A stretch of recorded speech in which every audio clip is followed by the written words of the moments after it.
Hello guys, আসসালামু আলাইকুম।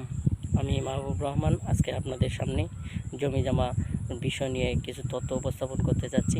আজকের টপিক অনলাইনে কিভাবে খাজনা প্রদান করতে হয় এবং খাজনা প্রদানের জন্য আবেদন করতে হয়। ভিডিওটা না টেনে প্রথম থেকে লাস্ট পরিমাণ দেখুন। তাহলে চলেন শুরু করা যাক। প্রথমে আমরা www.land.gov.pd ওয়েবসাইটে ঢুকবো। তো ওয়েবসাইটে ঢোকার পর এরকম একটা ইন্টারফেস আসবে, ভূমি উন্নয়ন কর, এখানে ক্লিক করে তারপর থ্রি ডট বাটনে আমরা ক্লিক করব। থ্রি ডট বাটন ক্লিক করার পর এখানে দেখবেন যে খতিয়ানে আমরা ক্লিক করব। খতিয়ানে ক্লিক করার পর এখানে দেখবেন নতুন খতিয়ান যোগ করুন, এখানে একটা ক্লিক করতে হবে।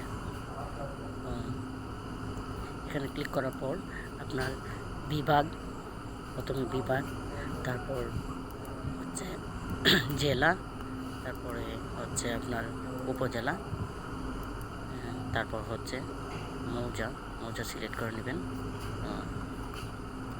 মৌজা সিলেক্ট করার পর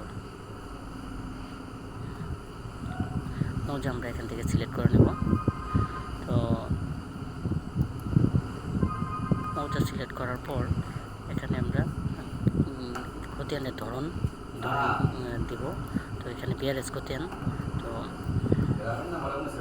এখানে আমরা আগত যে খতিয়ান আছে ওই খতিয়ান দিব।